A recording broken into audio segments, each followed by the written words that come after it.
তুমি তো দেখেন বা দেখেছেন এর আগে? হ্যাঁ, দেখেছি। কেমন লেগেছে? ভালো, সেই শুনে এসেছেন। আরও একটা ব্যাপার, আমরা অবশ্যই আপনাকে হয়তো আপনি জানেন যদি আমাদের অনুষ্ঠান দেখেন, যে আমাদের গান রেডিও প্রযোজিত একটি অনুষ্ঠান রবীন্দ্রসঙ্গীতের ওপরেই আমরা ডিজিটাল একটি প্রোগ্রাম করি, সেটা হচ্ছে রবি কিরণে বর্ষোদয়। প্রত্যেক বছর এই নিয়ে দ্বিতীয় বছর হয়েছে। আপনি কি দেখেছেন আমাদের অনুষ্ঠান? কেমন লেগেছে? আচ্ছা, অসংখ্য ধন্যবাদ আমাদের সাথে থাকার জন্য। আর আমাদের অনুষ্ঠান আপনি দেখবেন, সাথে সাথে আমাদের অজস্র দর্শক বন্ধু যারা আমাদের সাথে আছেন, যারা এতদিন আমাদের অনুষ্ঠান দেখেন, তাদের উদ্দেশ্যে আরও একবার আমাদের অনুরোধ, আপনারা নিজেরা যেমন দেখছেন, সাথে সাথে আপনাদের পছন্দের মানুষের সাথেও আমাদের অনুষ্ঠান ভাগ করে নিন। দেখবেন, শুনবেন গান রেডিও। আর আমাদের আজকের ঋতুদের কণ্ঠে আমরা গান শুনছি। পূজা পর্যায়ের আমরা তো দুটো গান শুনলাম, প্রথমে ব্রহ্মসঙ্গীত, তারপরে পূজা পর্যায়ের আমরা আরো একটি গান, আপনার 1909 সালে রবি কবি লিখেছিলেন তেওরাগ তাল আর শ্রীরাগ ধূপদাঙ্গের এই গানটি, শিল্পী বন্ধুর কণ্ঠে আরো একটি রবীন্দ্রসঙ্গীত। কার মিলন চাও বিরোহী, কার মিলন চাও বিরোহী, তাহারে কোথা খুঁজেছ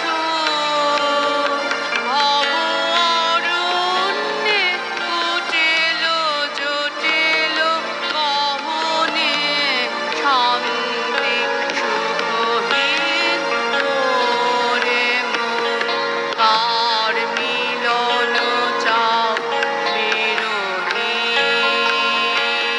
কার মিলন চাও বিরোহী, তাহারে কোথা খুঁজেছ ভব অরণ্যে, কুটিল জটিল গহনে, শান্তি সুখহীন ওরে মন, কার মিলন চাও বিরোহী।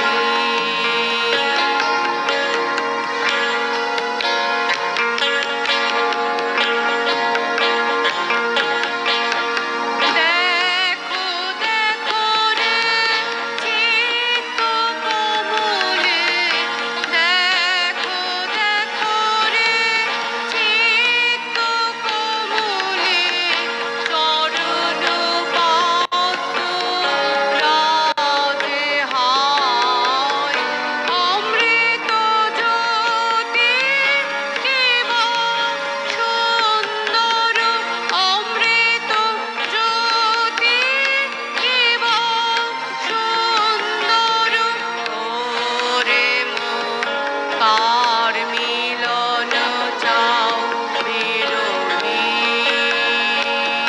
কার মিলন চাও বিরোহী, তাহারে কোথা খুঁজেছ ভব অরণ্যে, কুটিল জটিল গহনে, শান্তি সুখহীন ওরে মন, কার মিলন চাও বিরোহী, কার মিলন চাও বিরোহী।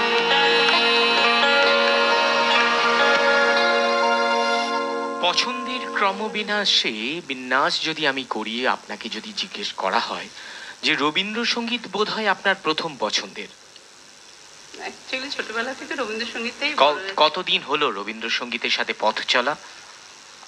সেরকম না, অ্যাকচুয়ালি আমি শিক্ষা জগতের সঙ্গে যুক্ত, তো গানটা শুরু করেছিলাম, কিন্তু মানে বিক্ষিপ্ত মাঝে কখনো ধরা হয়েছে, পড়াশোনার চাপে আবার ছাড়া হয়েছে, কিন্তু রবীন্দ্রসঙ্গীতটা ছোটবেলা থেকেই মানে ছিলাম, রবীন্দ্রসঙ্গীতেই ছিলাম, অল্প অল্প ক্লাসিক্যাল আর রবীন্দ্রসঙ্গীতেই আমি বড় হয়েছি। পরবর্তীকালে মানে অন্য জগৎ, অন্যান্য গানটা আপনার পেশা নয়, নেশা? হ্যাঁ, নেশাই বলতে পারে। অবশ্যই।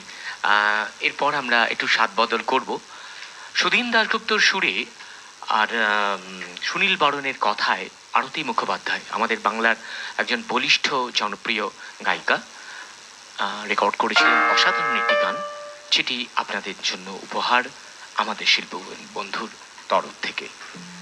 হোক তবে সেই গান।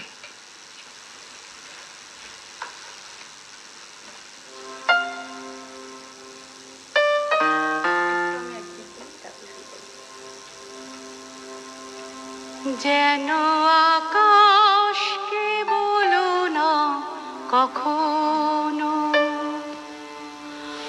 আমি তোমার কে,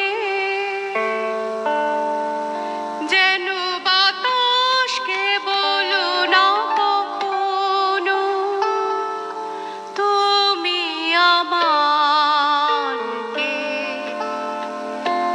যেন